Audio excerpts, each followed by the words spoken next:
E vamos agora às 21 chaves bíblicas da volta triunfal do Cristo de Deus. 15ª chave. Anticristo, o Cristo de Satanás e seu domínio mundial neste final de ciclo. Primeira Epístola de São João, capítulo 2, versículos 18 a 26. Filhinhos, já é a última hora. E como ouvistes que vem o anticristo, também agora muitos anticristos têm surgido. Pelo que reconhecemos que é a hora última. Eles saíram do nosso meio porque não eram nossos. Porque se fossem nossos, teriam permanecido conosco. Portanto, eles se foram para que ficasse manifesto que nenhum deles é dos nossos. E vós tendes a unção que vem do Santo, e todos tendes conhecimento. Não vos escrevi porque não saibais a verdade, antes porque vós a sabeis, e porque mentira alguma jamais procede da verdade. Quem é mentiroso senão aquele que nega que Jesus é o Cristo? Esse é o anticristo, porque nega o Pai e nega o Filho. Todo aquele que nega o Filho não tem o Pai, mas aquele que confessa o Filho tem igualmente o Pai. Permaneça em vós o que ouvistes desde o princípio. Se em vós permanecer o que ouvistes desde o princípio, também vós permanecereis no Filho e no Pai. E esta é a promessa que o próprio Jesus nos fez, a vida eterna. Isto que vos acabo de escrever é sobre aqueles que vos procuram enganar.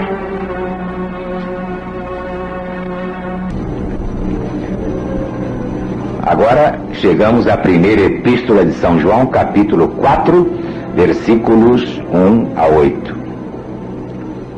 Amados, não deis crédito a qualquer espírito. Antes provai se os espíritos procedem de Deus, porque muitos falsos profetas estão no mundo. Nisto reconheceis o Espírito que vem de Deus. Todo aquele que confessa que o Verbo se fez carne, isto é, que o Messias prometido já veio, é de Deus. Mas todo espírito que nega o Cristo não é de Deus. Pelo contrário, este é o espírito do anticristo, a respeito do qual tendes ouvido que vem e presentemente já está no mundo. Filhinhos, vós sois de Deus e tendes vencido os falsos profetas, porque maior é aquele que está em vós do que aquele que está no mundo. Eles procedem do mundo, por esta razão falam da parte do mundo, e o mundo os ouve perfeitamente. Mas nós somos de Deus. Aquele que é de Deus nos ouve, mas não nos ouve aquele que não é da parte de Deus. Nisto conhecemos o espírito da verdade e o espírito do erro. Amados, amemo-nos uns aos outros, porque o amor procede de Deus. Todo aquele que ama é nascido de Deus e conhece Deus. Mas aquele que não ama, não conhece Deus, porque Deus é amor. Vocês estão vendo aqui a glorificação do amor. O discípulo amado foi o evangelista que mais penetrou o espírito do Mestre Divino. Só ele entendeu o que estava reservado a ele, o Apocalipse. Só ele entendeu a profundidade daquele novo mandamento de Jesus. Os outros não enxergaram bem, que não tinham a mesma evolução do discípulo amado João. João, o evangelista, que era a reencarnação de Daniel e veio depois como São Francisco de Assis, patrono da LBV.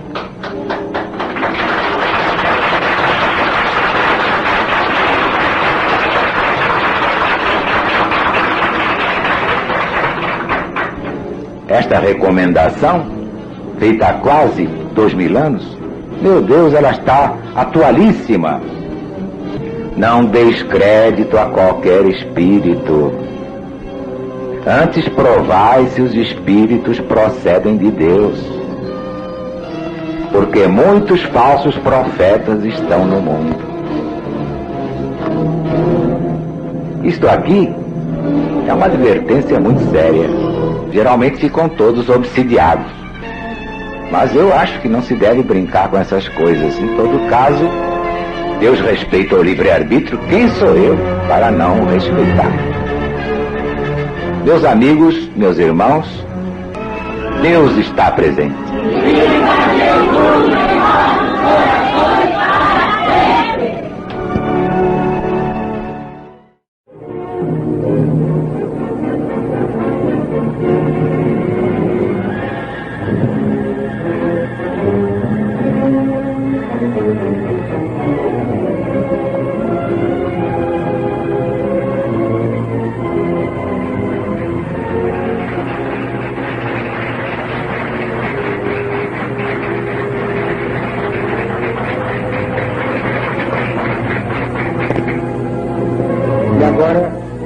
Meus amigos, meus irmãos, vamos entrar em mais um ponto da 15ª chave.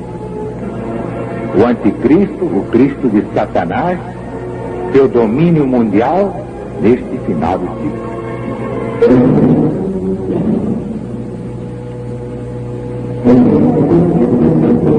O Evangelho de Jesus, segundo São João, capítulo 1, versículo 14. E o Verbo se fez carne e habitou entre nós, cheio de graça e de verdade. E vimos a sua glória, glória como do unigênito do Pai, que é Jesus.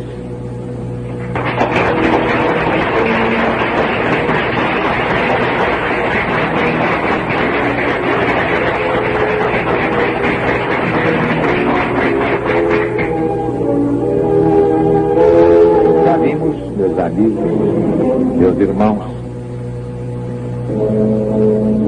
aquela epístola de São João, a primeira epístola, capítulo 2,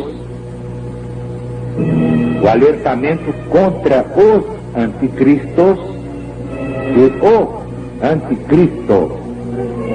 E também vimos na primeira epístola de São João, capítulo 4, o alertamento contra o espírito do anticristo.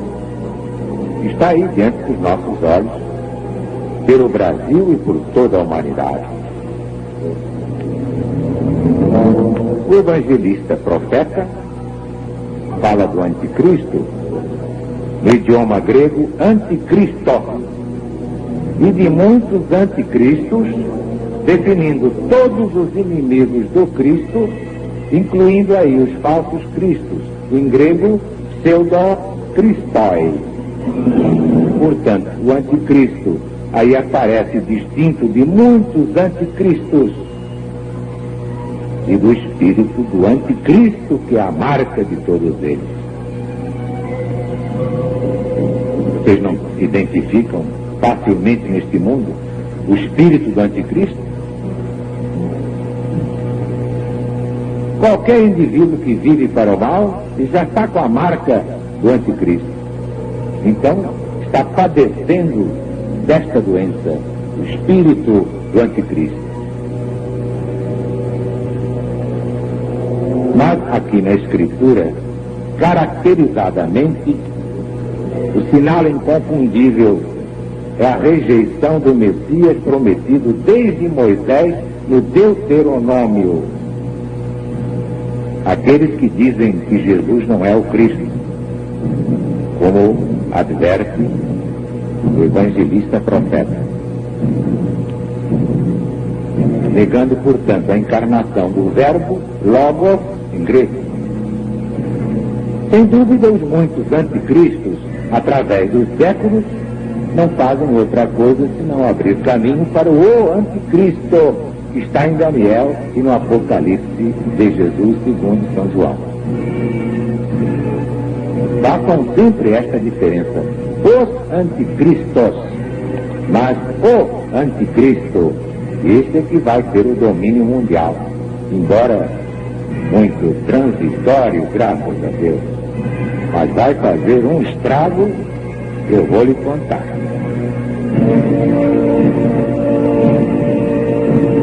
Mas é o que nós vamos ver, comprovando que o testemunho de Jesus é o espírito de profecia. Antes, é claro, devo salientar que o próprio Jesus deixou sobre o anticristo uma profecia impressionante. Está no seu Evangelho, segundo São João, capítulo 5, versículo 43. Eu vim a este mundo em nome de meu Pai, e vós não me recebeis, mas um outro virá em seu próprio nome, e vós o recebereis. Parece incrível, mas isso está acontecendo. A pregação do Cristo irrita os que querem viver no mal, mas a pregação do anticristo eles recebem com imenso prazer, é o que eles querem. E muitos racionalistas perguntam: por que Jesus permite que os anticristos trabalhem à vontade, preparando a hecatombe mundial do anticristo? Pela mesma razão que permitiu a Judas Iscariotes fazer o que tinha de fazer. Tudo é consequência do karma terrível da humanidade. Tão terrível a ponto de merecer a presença de Satanás até ao fim do ciclo. E é Satanás quem comanda os anticristos, aproximando o anticristo para a sua devastação final. Mas não é Satanás como vocês imaginam, essa figura sinistra. Cada um desenha como quer. Satanás é a soma de todas as crueldades humanas.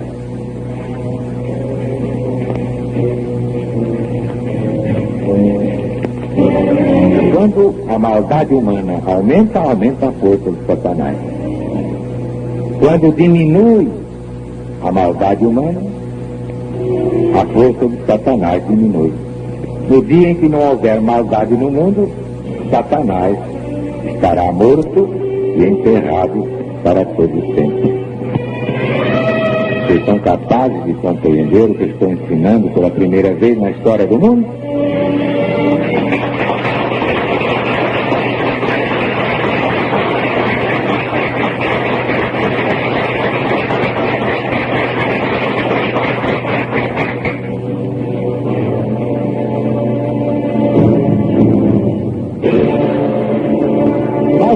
Por tudo isso que as maldades humanas foram enquadradas nos 3 ais do Apocalipse. Ai dos habitantes da terra! Ai dos habitantes da terra! Ai dos habitantes da terra! Vocês todos se lembram desses 3 ais do Apocalipse?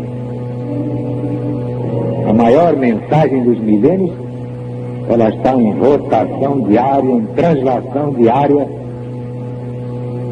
no programa Alzira Zaru, por ordem do Cristo.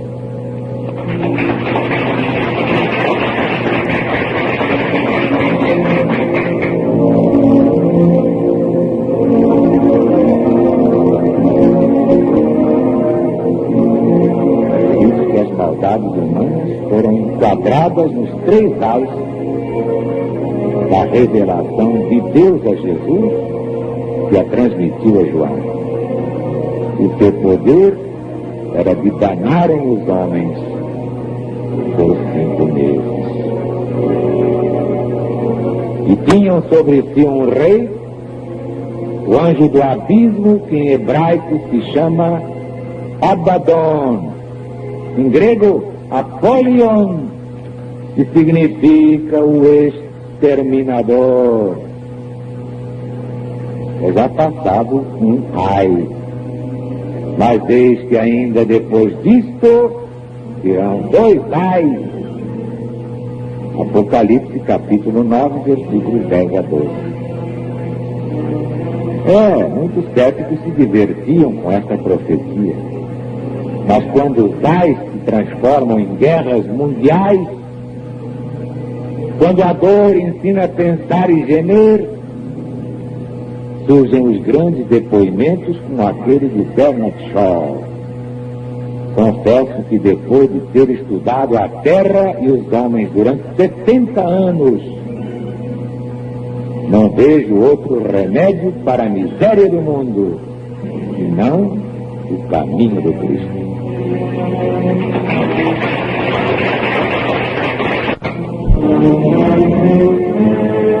Também muitos me criticam, dizendo que eu estou apavorando o povo brasileiro com estas previsões apocalípticas. Mas eu respondo aos criticóides com um provérbio oriental. 2 coisas indicam fraqueza: calar quando é preciso falar, falar quando é preciso calar. Neste caso, calar seria um crime contra o Brasil e contra a humanidade. Temos de alertar o Brasil e o mundo para os fatos assinalados nas profecias de Deus. Sim, porque não são profecias de homens.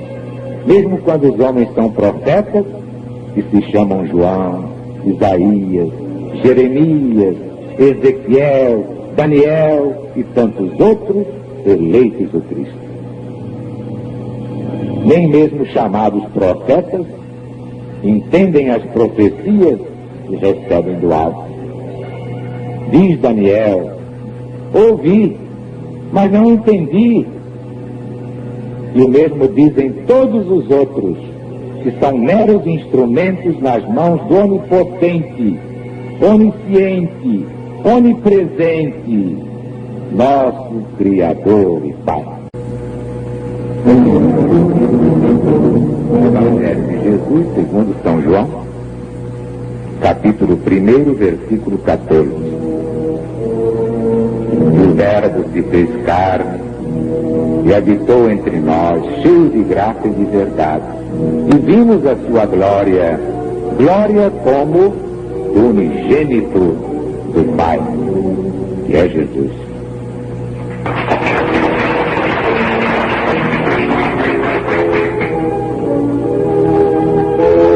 Já vimos, meus amigos, meus irmãos, aquela epístola de São João, a primeira epístola, capítulo 2,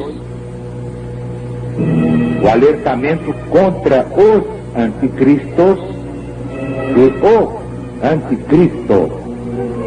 E também vimos na primeira epístola de São João, capítulo 4, o alertamento contra o espírito do anticristo.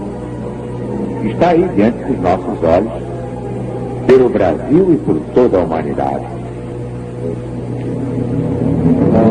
O evangelista profeta fala do anticristo no idioma grego anticristos e de muitos anticristos, definindo todos os inimigos do Cristo, incluindo aí os falsos cristos, em grego pseudocristai. Portanto, o anticristo aí aparece distinto de muitos anticristos e do espírito do anticristo, que é a marca de todos eles. Vocês não identificam facilmente neste mundo o espírito do anticristo? Qualquer indivíduo que vive para o mal já está com a marca do anticristo. Então, está padecendo desta doença, o espírito do anticristo. Mas aqui na Escritura, caracterizadamente, o sinal inconfundível é a rejeição do Messias prometido desde Moisés no Deuteronômio. Aqueles que dizem que Jesus não é o Cristo, como adverte o evangelista profeta, negando, portanto, a encarnação do verbo logos em grego. Sem dúvida, os muitos anticristos, através dos séculos, não fazem outra coisa senão abrir caminho para o anticristo que está em Daniel e no Apocalipse de Jesus segundo São João. Façam sempre esta diferença: os anticristos, mas o anticristo, este é que vai ter o domínio mundial, embora muito transitório, graças a Deus, mas vai fazer um estrago que eu vou lhe contar.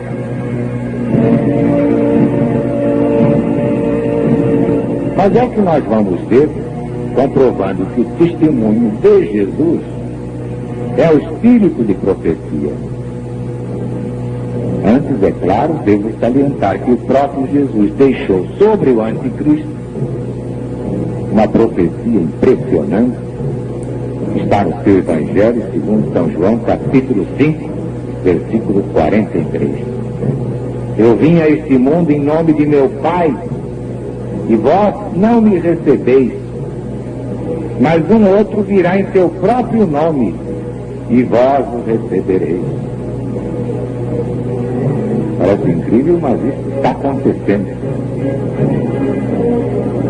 A pregação do Cristo irrita os que querem viver no mal, mas a pregação do anticristo eles recebem com imenso prazer. É o que eles querem. E muitos racionalistas perguntam: por que Jesus permite que os anticristos trabalhem à vontade, preparando a hecatombe mundial do anticristo? Pela mesma razão que permitiu a Judas Iscariotes fazer o que tinha de fazer. Tudo é consequência do karma terrível da humanidade. Tão terrível a ponto de merecer a presença de Satanás até ao fim do ciclo. E é Satanás quem comanda os anticristos, aproximando o anticristo para a sua devastação final. Mas não é Satanás como vocês imaginam, essa figura sinistra. Cada um desenha como quer. Satanás é a soma de todas as crueldades humanas.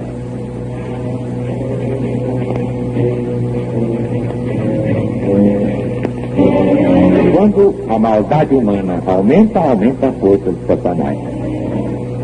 Quando diminui a maldade humana, a força de Satanás diminui. No dia em que não houver maldade no mundo, Satanás estará morto e enterrado para todo sempre. Vocês são capazes de compreender o que eu estou ensinando pela primeira vez na história do mundo?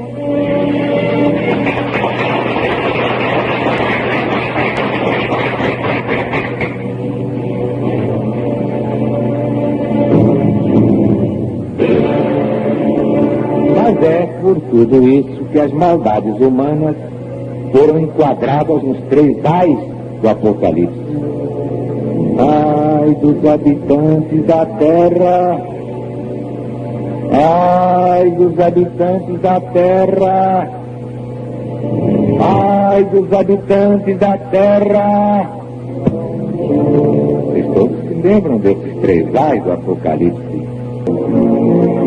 Isso que as maldades humanas foram enquadradas nos 3 ais da revelação de Deus a Jesus, que a transmitiu a João. O seu poder era de danarem os homens por 5 meses. E tinham sobre si um rei, o anjo do abismo, que em hebraico se chama Abaddon, em grego Apollyon, que significa o exterminador. É já passado um ai, mas eis que ainda depois disto virão 2 ais. Apocalipse capítulo 9, versículos 10 a 12.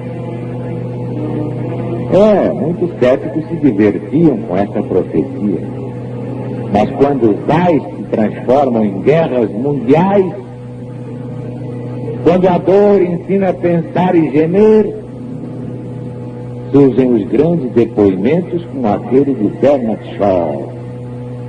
Confesso que depois de ter estudado a terra e os homens durante 70 anos,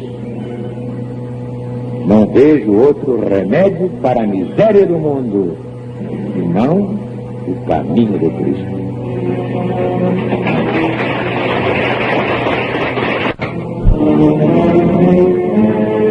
Também muitos me criticam, dizendo que eu estou apavorando o povo brasileiro com essas previsões apocalípticas.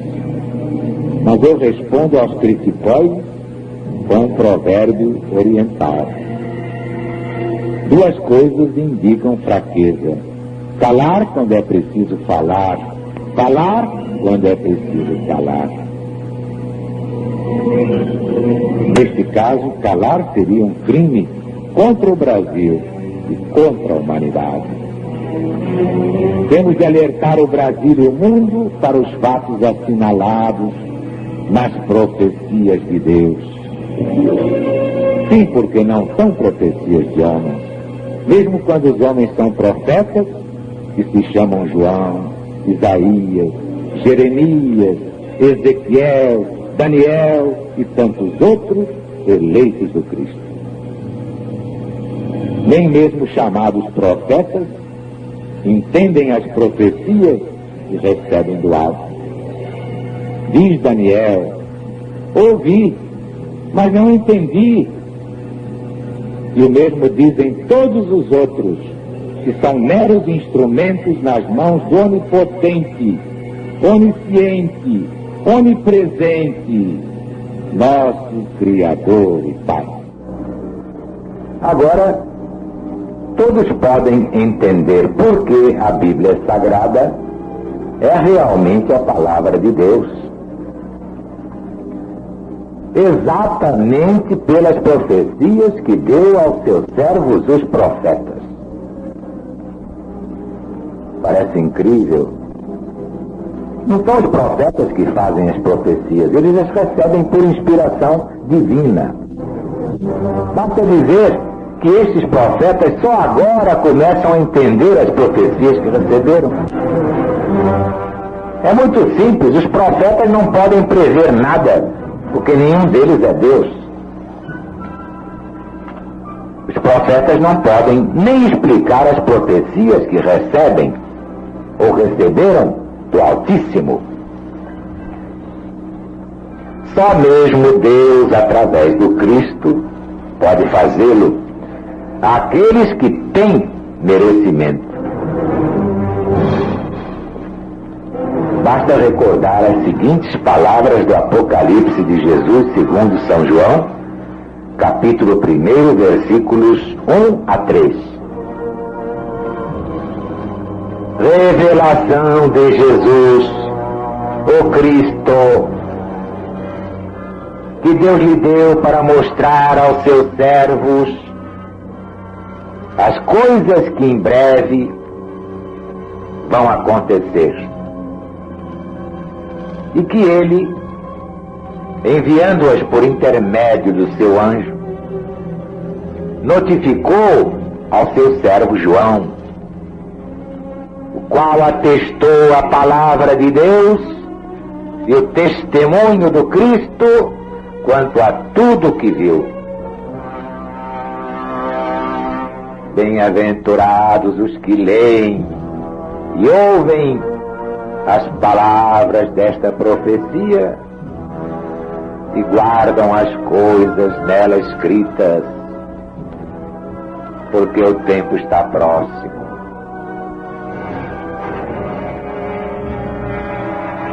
Ouviram com atenção? Para mostrar aos seus servos, mais adiante, ao seu servo João. Mas o pior é que os profetas geralmente dizem coisas desagradáveis e por isso são odiados pelos filhos da treva.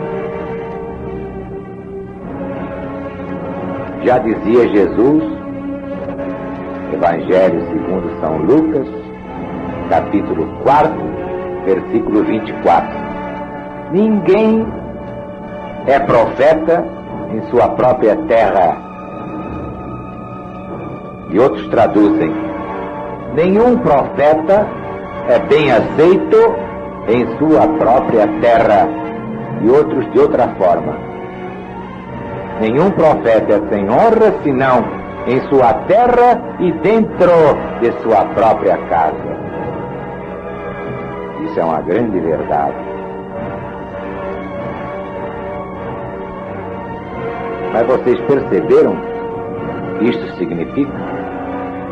Já que estamos estudando as chaves proféticas da Bíblia, que são a parte divina da Bíblia, a Bíblia é a palavra de Deus justamente na parte profética, que é a parte divina, porque ninguém tem esse poder senão Deus. Agora, a parte humana, Deus não tem nada com isso. Vocês já imaginaram Deus dizendo aquelas coisas do Cântico dos Cânticos? O Cantares de Salomão? Deus inspirou aquelas bobagens? Aquelas imagens abrasadas de amor carnal? Deus pode inspirar essas baboseiras? Mas é a parte humana. Na parte humana o amor é assim, é essa porcaria mesmo. Só que enjoa, não há um amor que não enjoe. Por quê? Porque é carne, e tudo que é carne passa, enfara, enfastia, entedia. É a pura verdade.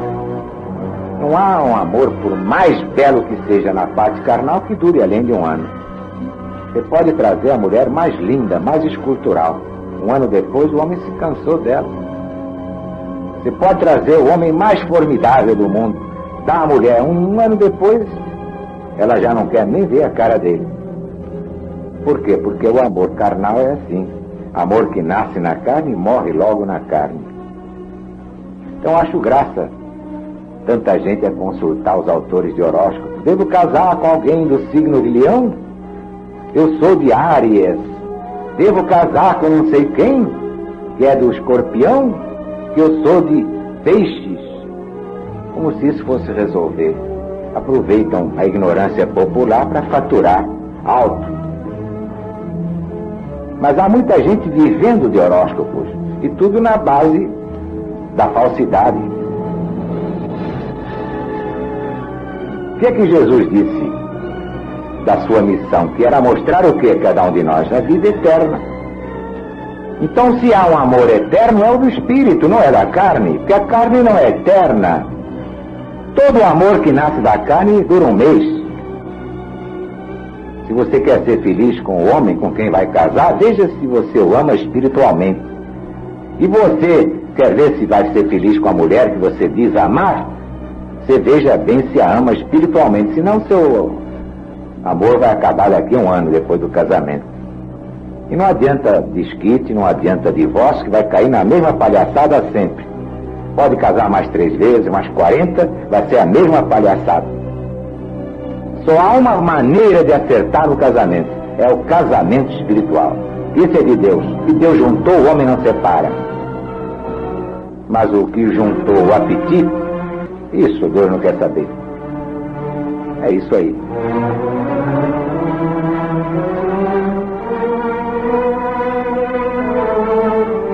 Dentro de uma chave bíblica você vê quanta coisa importante. Por quê?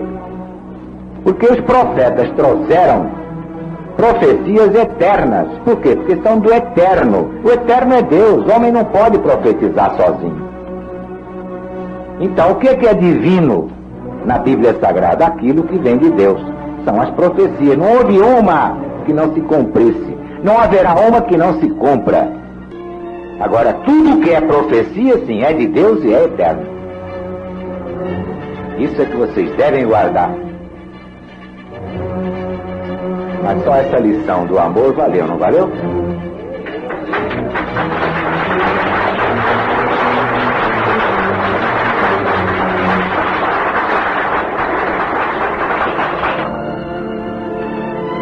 Amo meu povo porque é um povo grande. Amo meu povo porque é um povo nobre. Amo meu povo porque é um povo bom. Deus está presente. Viva Jesus em nossos corações para sempre.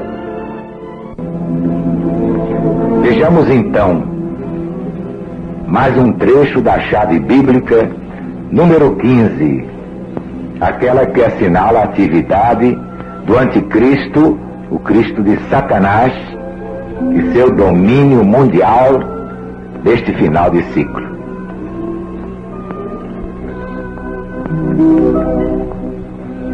Livro do profeta Daniel, capítulo 7, exatamente como se encontra no livro Mensagem de Jesus para os Sobreviventes.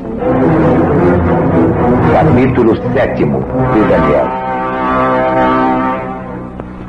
Depois disto, eu continuava olhando nas minhas visões da noite, e eis aqui o quarto animal terrível, espantoso e sobremodo forte, o qual tinha grandes dentes de ferro, e ele devorava e fazia em pedaços, e pisava aos pés o que sobejava. Era diferente de todos os animais que apareceram antes dele, e tinha 10 chifres. Estando eu a observar os chifres, eis que entre eles subiu outro pequeno, diante do qual 3 dos primeiros chifres foram arrancados. E eis que neste chifre havia olhos como os de homem, e uma boca que falava com insolência. Então tive desejo de conhecer a verdade a respeito do quarto animal, que era diferente de todos os outros, muito terrível, cujos dentes eram de ferro e cujas unhas eram de bronze, e devorava, fazia em pedaços e pisava aos pés o que sobejava. E também dos 10 chifres que tinha na cabeça, e do outro chifre que subiu, e diante do qual caíram 3, daquele chifre que tinha olhos e uma boca que falava com insolência, e parecia mais forte que os seus companheiros. Eu olhava, e eis que este chifre fazia guerra contra os santos e prevalecia contra eles. Meus amigos, meus irmãos, isto ainda vai acontecer. Quem vai prevalecer contra os santos de Deus, os escolhidos, não é o quarto animal, terrível, espantoso, sobremodo forte, com dentes de ferro e unhas de bronze, que devorava e fazia em pedaços, pisando aos pés o que sobejasse. Quem vai fazer guerra contra os santos de Deus, contra as ovelhas do rebanho único, e prevalecer contra eles, claro que transitoriamente, é o pequeno chifre que arrancou 3 dos primeiros chifres do quarto animal, espantoso e terrível, sobremodo forte, com dente de ferro e unhas de bronze. Os legionários já estão devidamente avisados. João, o vidente de Patmos, realmente já nos avisou em sua primeira epístola da vinda de muitos anticristos.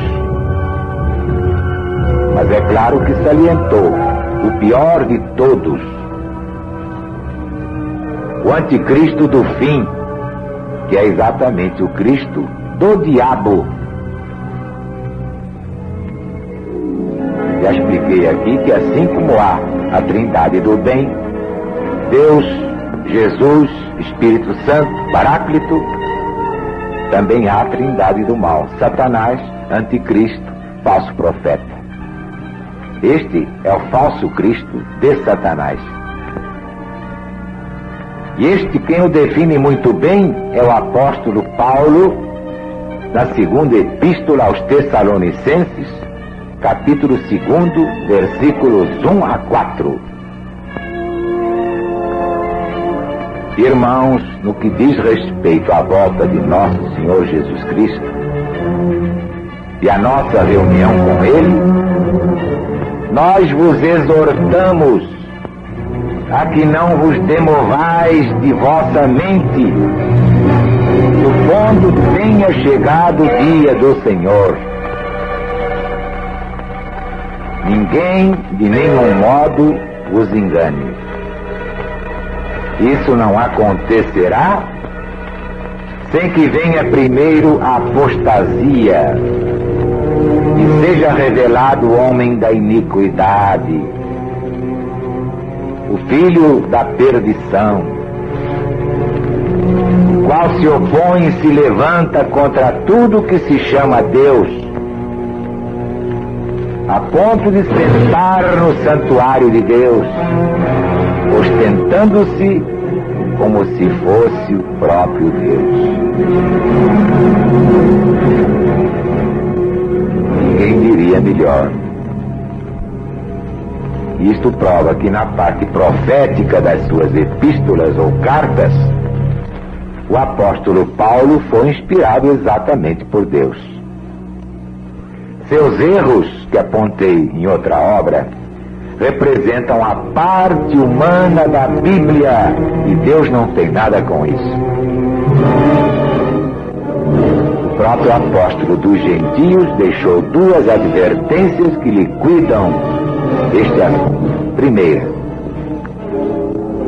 na primeira epístola aos Coríntios, capítulo 14, versículos 21 e 22.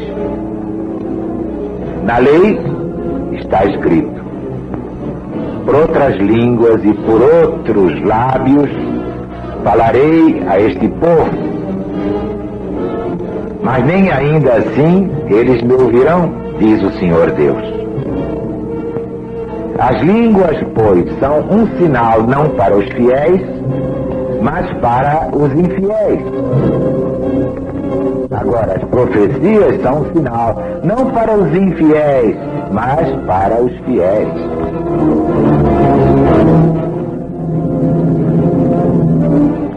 Profundíssimo, só podia ser de Deus. Vejam bem, as profecias são um sinal não para os infiéis, mas para os fiéis. Os infiéis confundem profecia com horóscopo. O Brasil está debaixo de uma inundação horoscópica de insânia e loucura.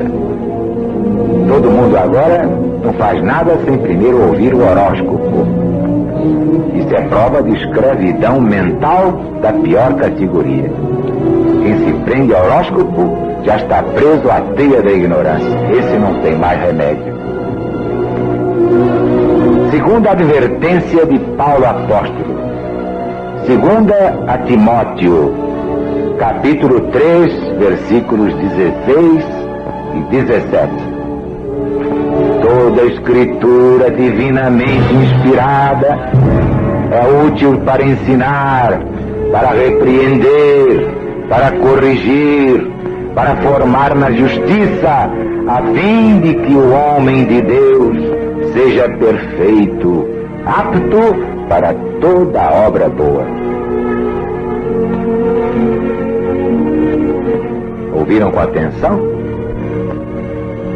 Toda, isto é, qualquer escritura, porque não está escrito aqui toda a escritura, toda a Bíblia. Aí seria irremediável, seria a Bíblia toda, mas não.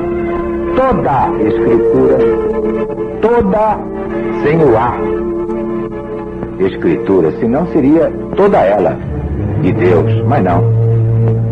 Toda escritura, qualquer escritura divinamente inspirada é útil para ensinar, para repreender, para corrigir, para formar na justiça, a fim de que o homem de Deus seja perfeito e apto para toda obra boa.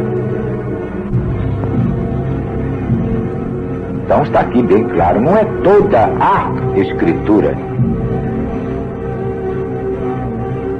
O que é de Deus é a parte profética. Os profetas foram apenas médiuns psicógrafos. Nem eles sabiam o que estavam profetizando. Por quê? Porque a profecia não era deles, era de Deus. Como quando Jesus diz: Aru, escreve aí. Eu escrevo, depois é que vou saber o que é que ele quer. Não, nós somos meros e ordinários instrumentos, nada mais que isso. Aí está o valor da pregação da LBV, que faz este discernimento fundamental. Há a parte divina da Bíblia, essa é eterna, e a parte humana da Bíblia. Deus não tem nada com isso. A parte profética, a divina, é infalível, porque vem de Deus. Agora a parte humana está cheia de fantasias, porcarias, como todas as coisas que saem da cabeça do homem. O homem tem fantasias, porcarias, não poderia deixar de tê-las na própria Bíblia. Mas Santo Agostinho, referindo-se à Bíblia, afirmou que é uma espécie de impiedade não ler aquilo que por nós e para nós escreveu a mão do próprio Deus. Coitado de Santo Agostinho, enganou-se redondamente. Deus não escreveu a parte humana da Bíblia, escreveu a parte divina, mas não a parte humana, que do contrário nem eu acreditaria em Deus.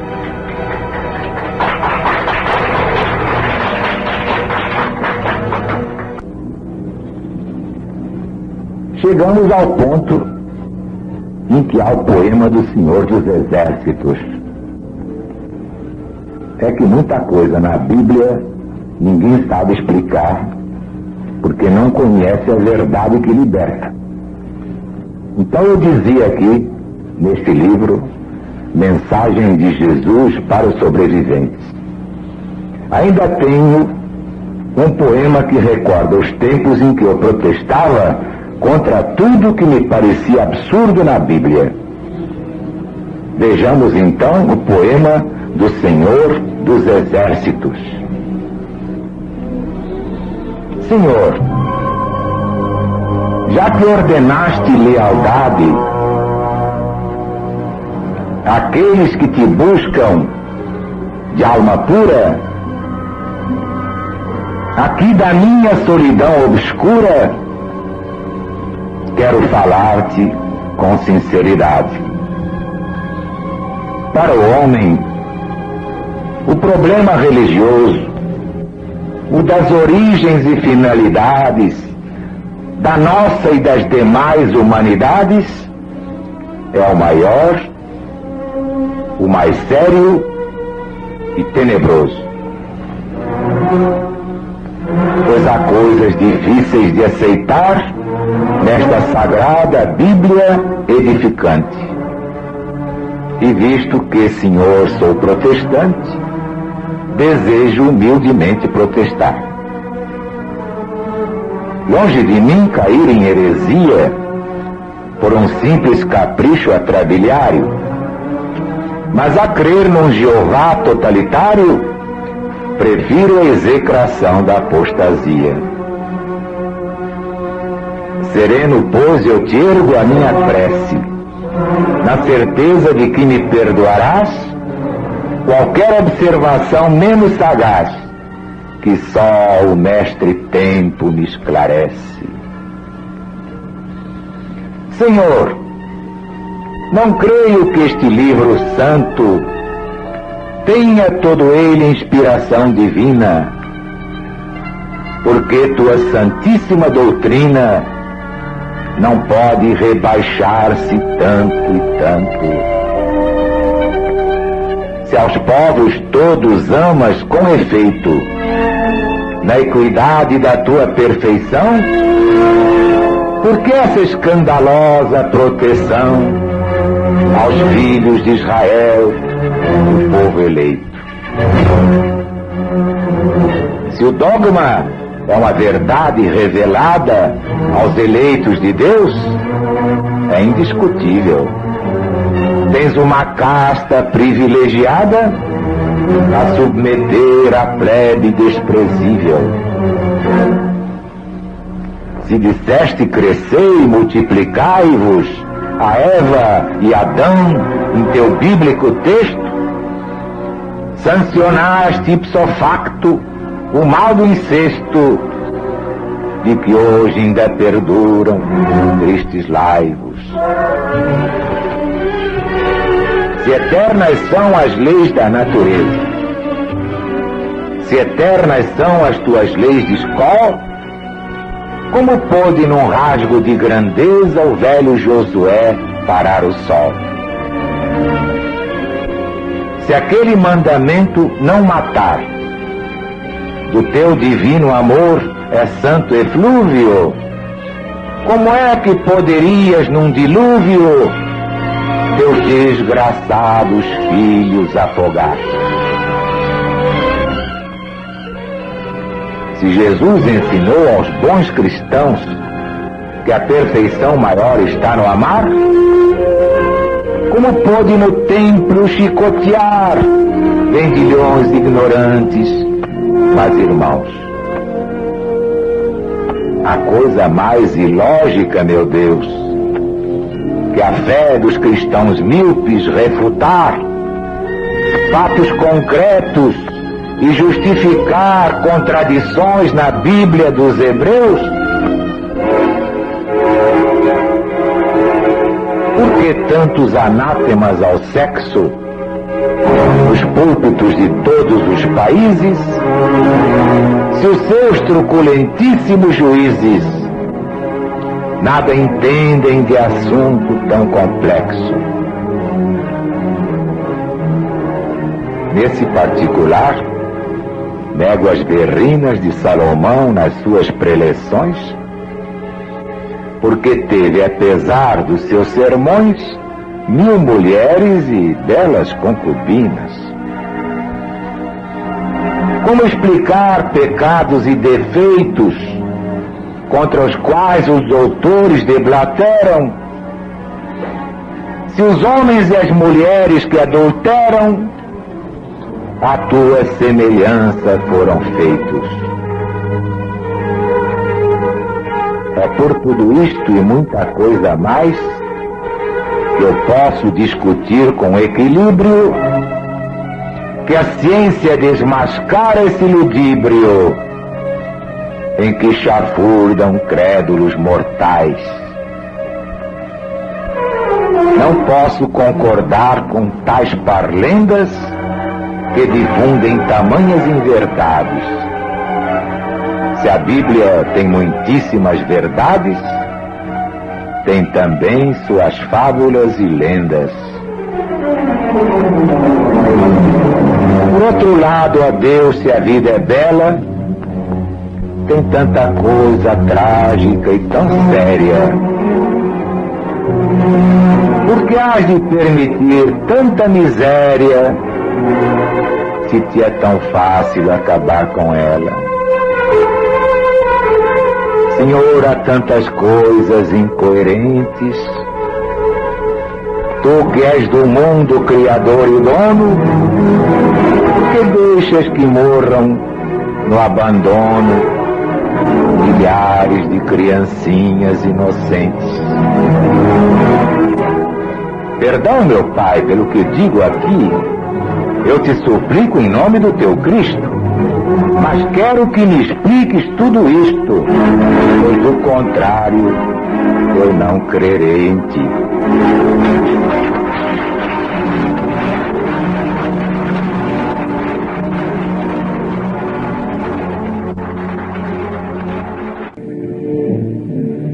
Quem é de Jesus adora ouvir falar na sua volta, mas quem é do anticristo não fica contente não.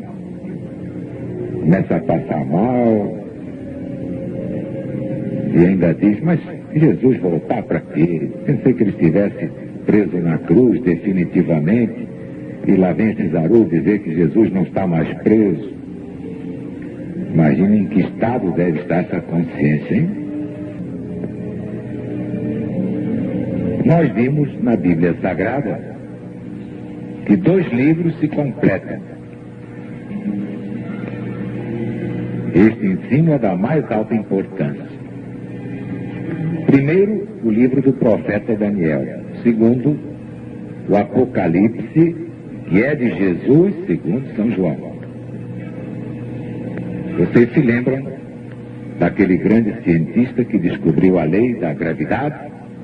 Pois bem, Isaac Newton. Newton escreveu um livro muito importante em que diz: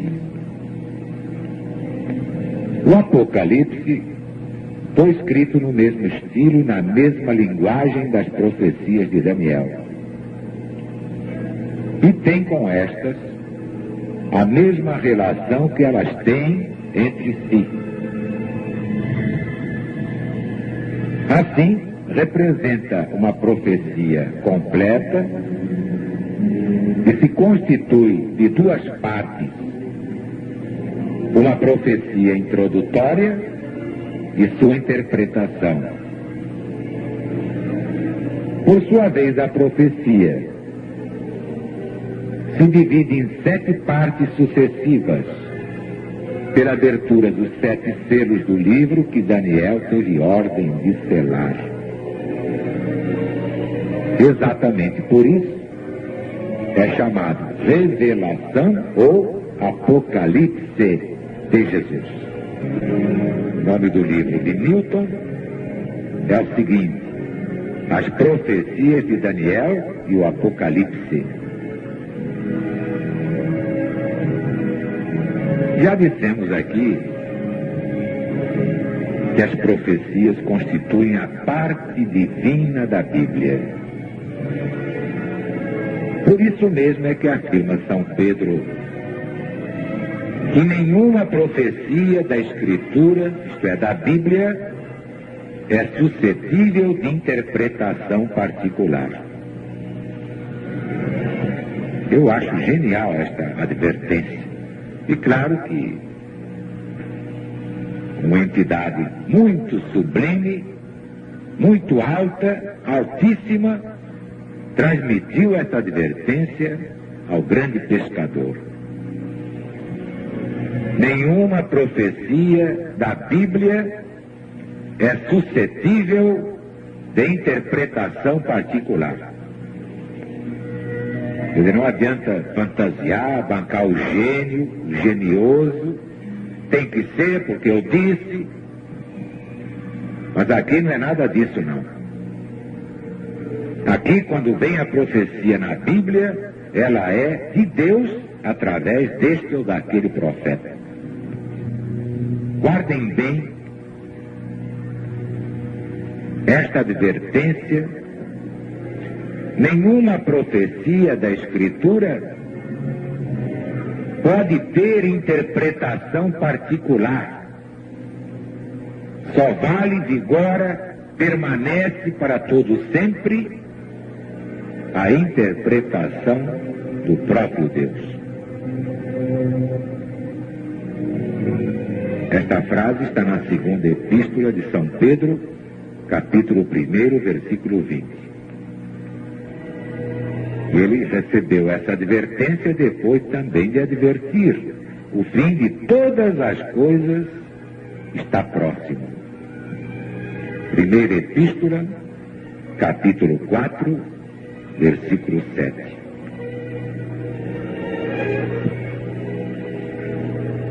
Se não estivesse próximo o fim de todas as coisas, o que é que estaríamos fazendo aqui? Não. Estamos apenas despertando aqueles que estarão no rebanho único. Os outros, mesmo ouvindo, não escutarão. Olhando, não verão. Já estão assinalados para a perdição pelo seu passado. Você compreendeu por que eu não me preocupo muito com a salvação de certa espécie de gente? Eis aí. A lei divina, julgando o passado, determina o futuro. Entendeu?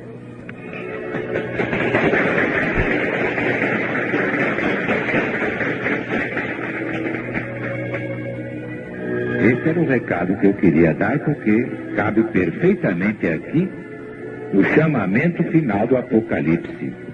Pois o Apocalipse, que é de Jesus, nos diz que o número de salvos é bem pequeno. Para bilhões de habitantes do planeta, salvos são apenas 144 mil. Número da qualidade.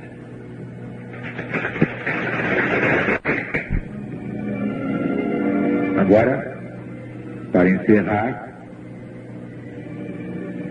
uma revelação que talvez muita gente não saiba, não conheça por não ter ouvido antes nossa palavra.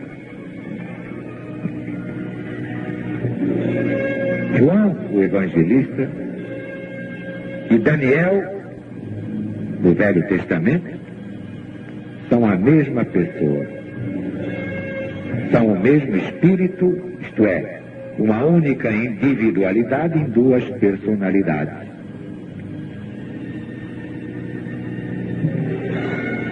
Aliás, vocês que me acompanham já sabem que depois que Daniel voltou como João, voltou ainda depois como Francisco. Por isso é o patrono da LVV.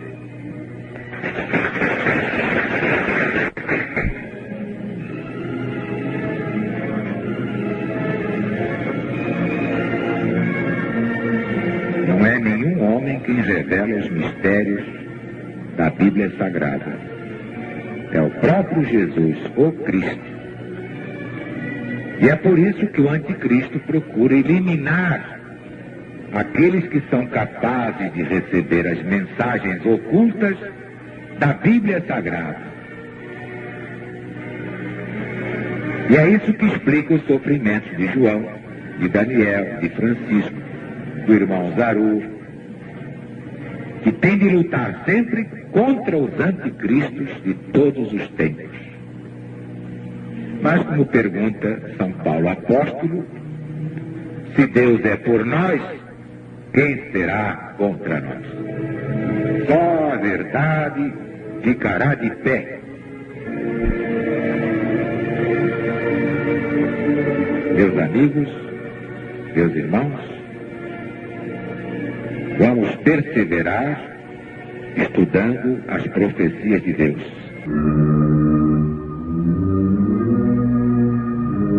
Estamos diante do capítulo 13 do Apocalipse, que é de Jesus, segundo São João. E vi subir do mar uma besta que tinha 10 chifres e 7 cabeças, e sobre os chifres 10 diademas, e sobre as cabeças nomes de blasfêmia. A besta que vi era semelhante ao leopardo, com pés como de urso e boca de leão. E o dragão lhe deu seu poder, seu trono e grande autoridade. Então vi uma de suas cabeças como golpeada de morte. Mas essa ferida mortal foi curada, e toda a terra se maravilhou, seguindo a besta. E adoraram o dragão, porque deu sua autoridade à besta. Também adoraram a besta, dizendo: quem é semelhante à besta? E quem é que pode pelejar contra ela? Foi-lhe dada uma boca, que seria arrogâncias e blasfêmias, e autoridade para agir durante 42 meses. 1960 dias. E abriu sua boca em blasfêmia contra Deus, para lhe difamar o nome e difamar o tabernáculo, a saber, que habitam os céus. Foi-lhe dado também que pelejasse contra os santos e os vencesse. E ainda se lhe deu autoridade sobre cada tribo e povo e língua e nação. Adorá-la-ão todos os habitantes da terra, isto é, aqueles cujos nomes não foram escritos no livro da vida do Cordeiro, o Cordeiro que foi morto desde a criação do mundo. Se alguém tem ouvido de ouvir, ouça. Quem leva para cativeiro vai. Se alguém matar pela espada, preciso é que seja morto pela espada. Aqui está a perseverança, a fidelidade dos santos.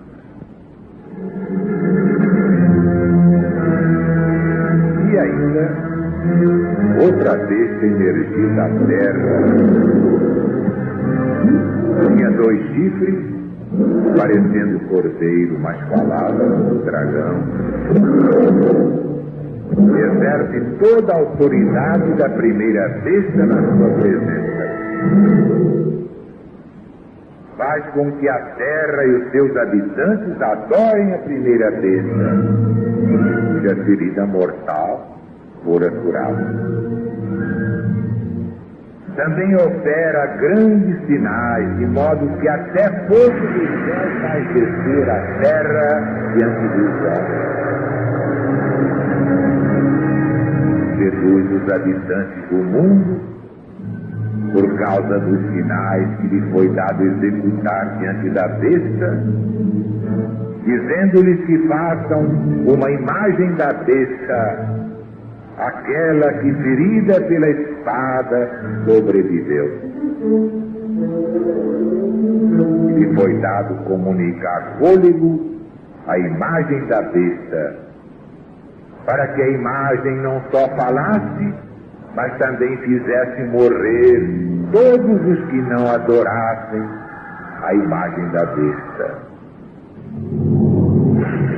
E a todos, pequenos e grandes, ricos e pobres, livres e escravos, faz com que lhe seja dada certa marca sobre a fronte, sobre a mão direita, para que ninguém possa comprar ou vender, senão aquele que tem a marca, o nome da besta ou o número do seu nome. Aqui há sabedoria. Aquele que tem entendimento, calcule o número da besta ou o número do seu nome, pois é número de homem. Ora, esse número é 666.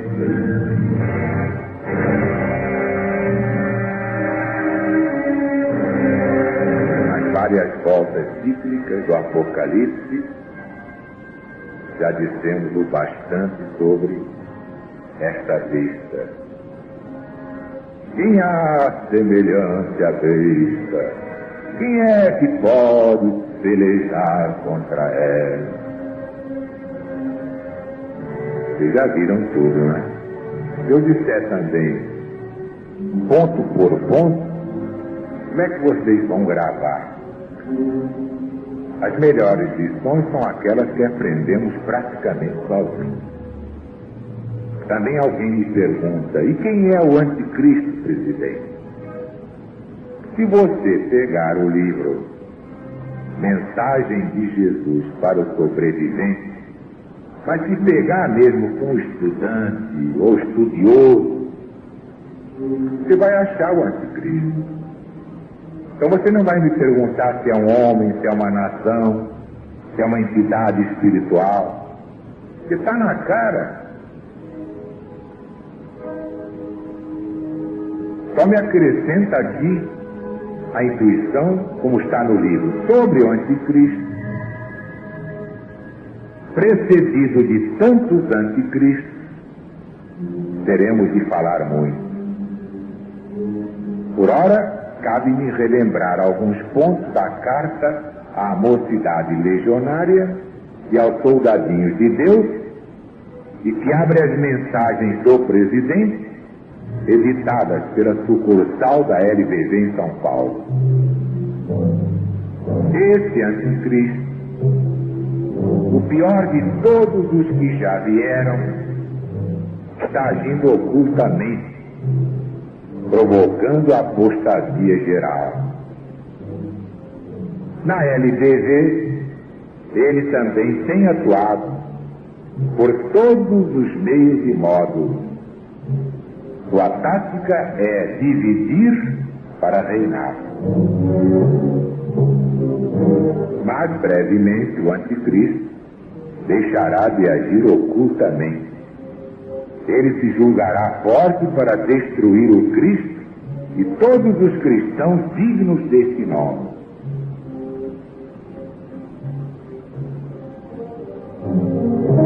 Então virá o último Armagedon. Virá para se cumprir a palavra do profeta Zacarias. Em toda a terra, 2 partes da humanidade morrerão.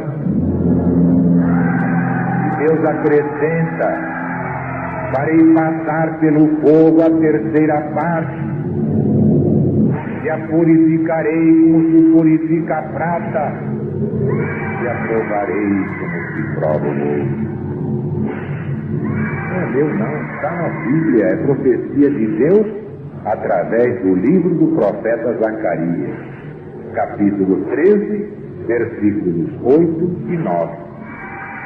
Para quem duvidar, aí está, é só examinar. Deus nunca errou uma profecia, senão Deus não seria infalível. God se levantará para fazer o seu trabalho de filho da perdição. O príncipe de Rosh já está, para quem tem olhos de ver, juntando suas forças para a 3ª Guerra Mundial. O anticristo vai ganhar terreno cada vez mais, cada vez mais. Entretanto, não o conseguirá na LBV. A mocidade legionária e os soldadinhos de Deus, eles estarão vigilantes em torno do Cristo, guiados por um velho rude que já conhece os segredos de Satanás e todas as ciladas do anticristo. Um velho que deseja, acima de tudo, ver seus filhos espirituais abençoados por Deus num só rebanho para um só pastor.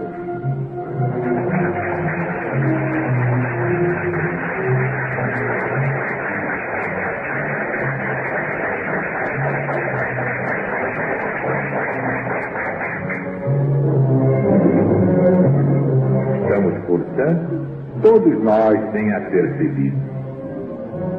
Vamos enfrentar o anticristo, e terá todos os poderes de Satanás. Sua força se fará sentir em todo o mundo.